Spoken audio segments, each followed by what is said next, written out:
Pembahasan yang paling pokok dan yang paling utama, a'zamul kalimat, kalimat yang paling agung yang tidak ada lagi, yaitu kalimat la ilaha illallah. Di dalam hadis-hadis, man qala la ilaha illallah, siapa orang yang mengatakan, mengucapkan la ilaha illallah, famata ala dzalika, kemudian ia meninggal di atas kalimat la ilaha illallah, dakhalal jannah, pasti dia ini akan masuk surga.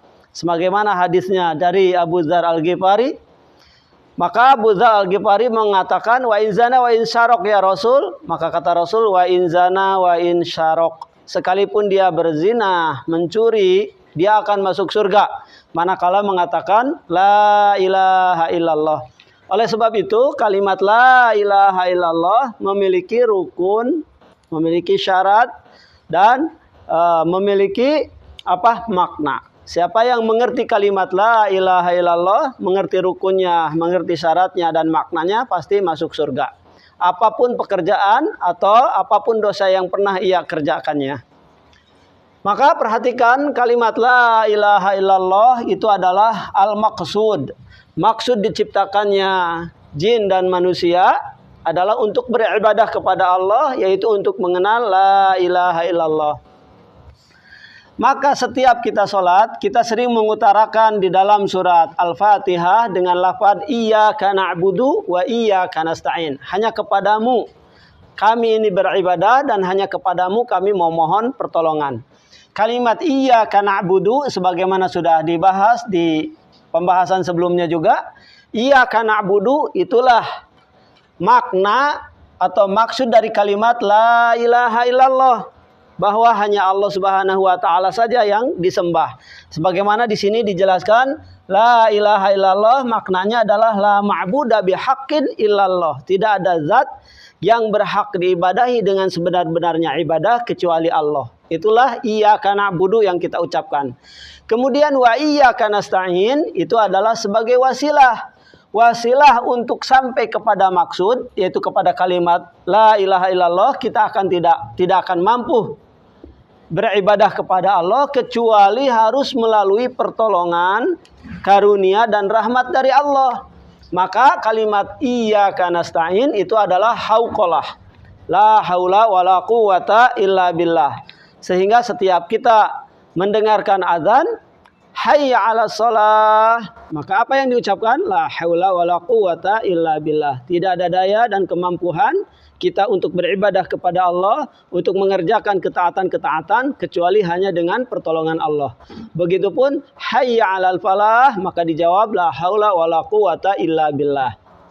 Jadi jelaslah di sini bahwa iyyaka na'budu merealisasikan dari kalimat la ilaha illallah, wa iyyaka nasta'in adalah sebuah wasilah untuk sampai kepada yang dimaksud tadi.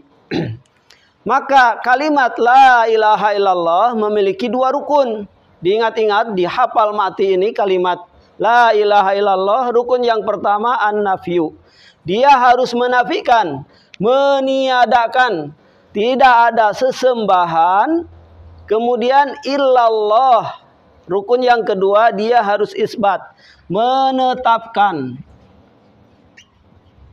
Di sini menetapkan tidak ada sesembahan kecuali Allah. Illallah, kecuali Allah. Ini adalah isbat.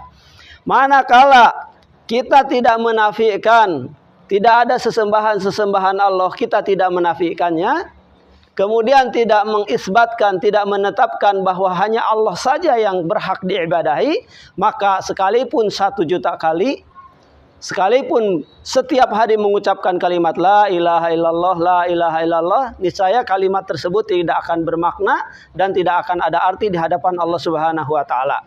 Oleh sebab itu para ulama menyimpulkan bahwa syarat syurutuha, yaitu syarat-syarat dari kalimat la ilaha illallah, yang pertama al-ilmu. Dia harus mengerti, harus berilmu. Sebagaimana di dalam Al-Quran, fa'lam, maka hendaklah ketahui, hendaklah berilmu, annahu la ilaha illallah, sesungguhnya tidak ada ilah yang berhak diibadahi kecuali Allah. Di dalam surat Az-Zuhruf ayat 82 Allah Ta'ala berfirman, illa man syahida bil haqqi wa hum ya'lamun, kecuali orang yang telah bersaksi bahwa tidak ada ilah yang berhak disembah kecuali Allah, wa hum ya'lamun, sedangkan mereka ini mengetahuinya, yakni mereka berilmu, mengerti tentang la ilaha illallah. Di dalam hadis riwayat Umar bin Khattab, barang siapa yang mengetahui man mata wa huwa ya'lamu annahu la ilaha illallah dakhalal jannah, siapa orang yang mati mengerti dengan kalimat la ilaha illallah, pasti ia akan masuk surga. Maka ilmu yang paling bermanfaat, ilmu di atas ilmu, yaitu mengetahui kalimat la ilaha illallah. Kemudian yang kedua, syarat daripada la ilaha illallah adalah al-yaqin. Dia harus yakin terhadap kalimat tersebut. Di dalam surat Al-Hujurat ayat ke-15 bisa dilihat, innamal mu'minuna alladzina amanu billahi wa rasulihi summa lam yartabu, sesungguhnya orang-orang yang beriman hanyalah orang-orang yang beriman kepada Allah dan juga kepada Rasulnya. Summa lam yartabu, kemudian mereka ini tidak ragu. Kalau tidak ragu berarti yakin. Wajahadu, dan mereka ini bersungguh-sungguh. Maka syarat yang kedua dari kalimat la ilaha illallah, dia harus meyakininya. Kemudian yang ketiga syaratnya adalah al-qubul, dia harus menerima dengan kalimat itu. Di dalam surat As-Saffat ayat ke-35, di mana dikatakan kepada orang-orang musyrik zaman dahulu, innahum idza qila lahum la ilaha illallah yastakbirun. Apabila dikatakan kepada orang-orang musyrik dahulu, orang-orang Quraisy, katakanlah la ilaha illallah, tidak ada ilah yang berhak disembah kecuali Allah dengan sebenar-benarnya, yastakbirun. Tiba-tiba mereka ini menyombongkan diri. Kenapa? Karena orang-orang kafir Quraisy dahulu mengerti atau mengetahui tentang kalimat la ilaha illallah, sehingga mereka enggan atau sombong tidak mau menerima kepada kalimat la ilaha illallah. Sebab konsekuensi dari kalimat la ilaha illallah, dia harus menafikan, meniadakan sesembahan-sesembahan selain daripada Allah. Kemudian yang nomor keempat syaratnya adalah al-inqiyad, tunduk dan pasrah, sebagaimana di dalam surat Luqman surat ke-31 ayat 22 Allah Ta'ala berfirman, wa may yuslim wajhahu ilallahi wa huwa muhsinun faqad istamsaka bil urwatil wusqa. Barang siapa yang berserah diri kemudian berharap kepada Allah Subhanahu wa taala, maka dia telah berpegang teguh kepada tali yang amat sangat kuat. Faqad istamsaka bil urwatil wusqa. Ini ya surat Luqman ayat 22. Surat ke-31. Kemudian syarat berikutnya yaitu as-sidqu. Dia harus jujur. Sebagaimana hadisnya tadi sudah disebut, di mana barang siapa yang dia ini dengan ikhlas, dengan jujur, dengan membenarkan dan dengan penuh keyakinan serta mengerti tentang kalimat la ilaha illallah, pasti akan masuk surga.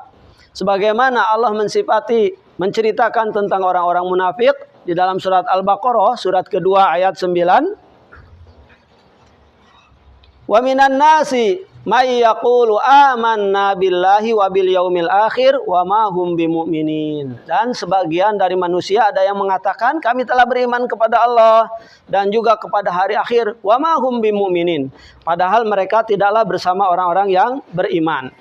Kemudian syarat yang keenam selanjutnya yaitu al-ikhlas. Dia harus ikhlas dalam mengucapkannya kalimat la ilaha illallah. Di dalam surat Al-Bayyinat ayat kelima, surat Al-Bayyinah ayat kelima, wa ma umiru illa liya'budullaha mukhlishina lahuddin. Kemudian di dalam hadis juga disebutkan